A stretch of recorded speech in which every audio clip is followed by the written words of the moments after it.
Hello everyone, welcome to my YouTube channel. This is Jay Prakash, and today we are going to see a couple of big examples, hands-on sessions. So how to um, load your bag without a schema, and how to load data into big bag or relation with a schema.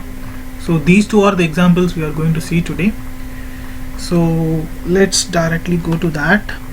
Before that, let's see how the data looks. So from MySQL, I'm going to use this order table, and this has been the schema of that: order ID, order date, order customer ID, and order status.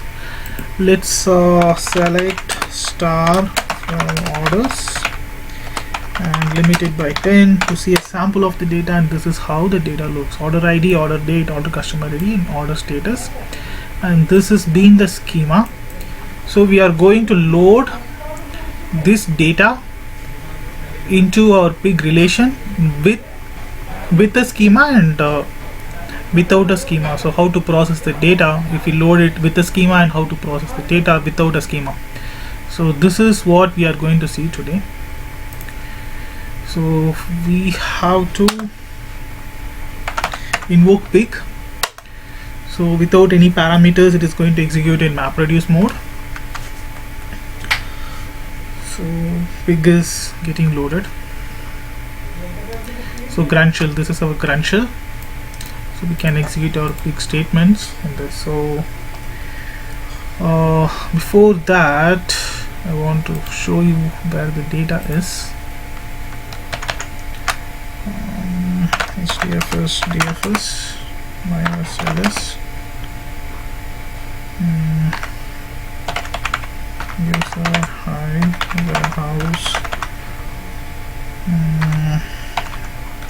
orders.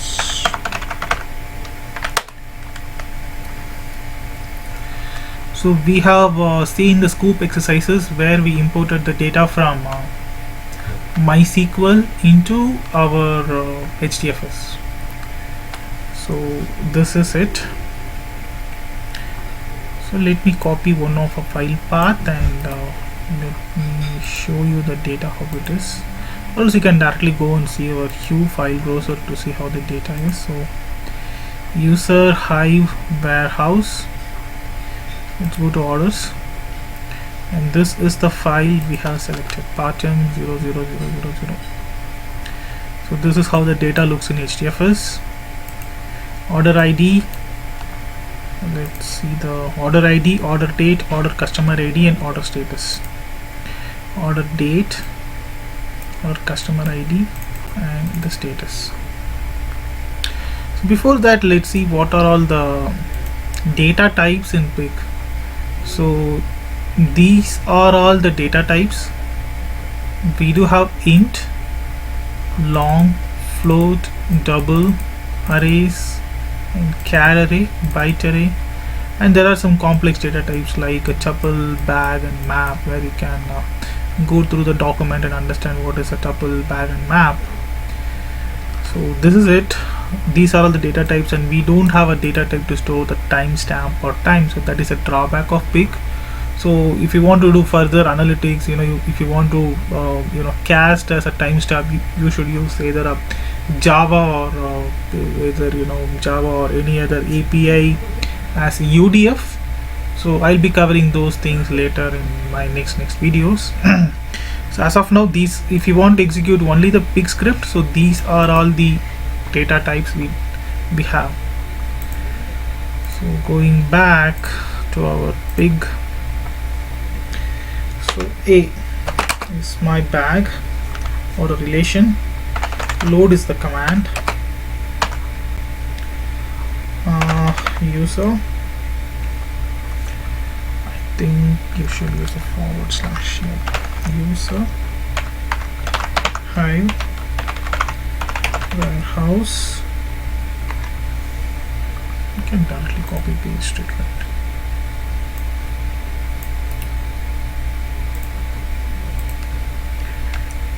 This is the path. This is what exactly we want to load. Using Big storage. So this is something you are learning new today. So what is the big storage? So big storage is used to denote that we are going to read a text file. If you want to read a text file, you should mention it as big storage. We do have bin storage, which is used to read the binary data, and we do have multiple storage like JSON storage. And again, we can go to the manual types of okay. Storage. We do have bin storage, we do have big storage, we do have big dump and text loader. So big storage, if you want, loads and stores the data in UTF-8 format. So it is being the default. Even if you don't mention any storage, it is going to assume it as big storage. So coming back, so we are going to load this data into relation A, and it is loaded. Let's see how the data looks without a schema. It is going to execute a MapReduce job.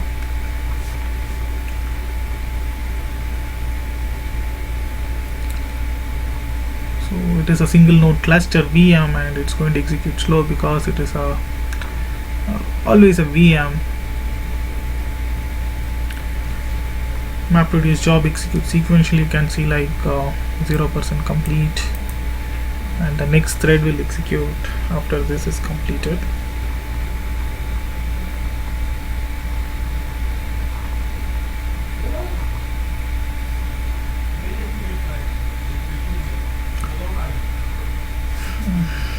Meanwhile,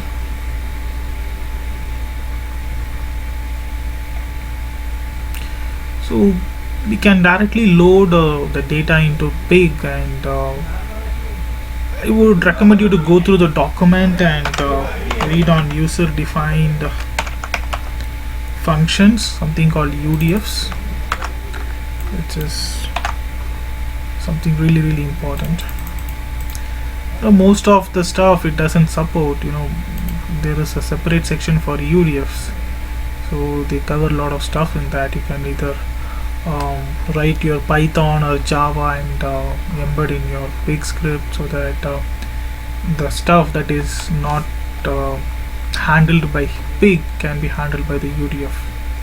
Classic example is can be compression, reading the IO files, and lot of validation within the files. So some complicated logic that cannot be done by Pig alone can be leveraged with the help of either Python or Java UDF. So going back, yes, so this is how it is.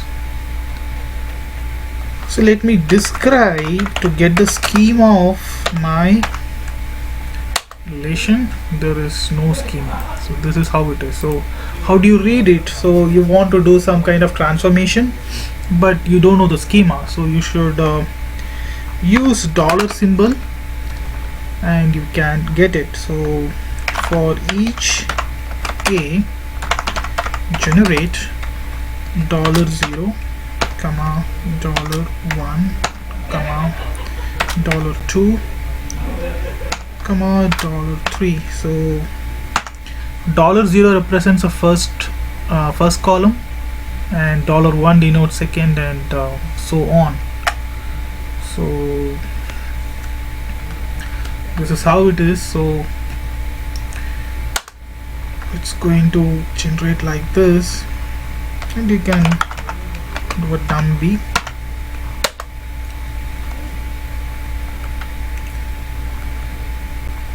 and verify the data output.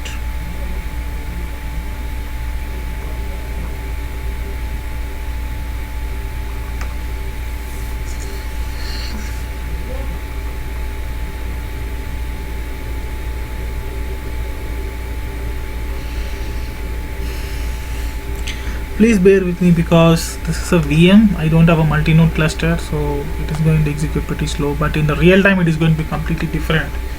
We will have multi-node clusters, so each mapper task will execute on a different data node, so everything is going to execute in parallel, and it will be really fast.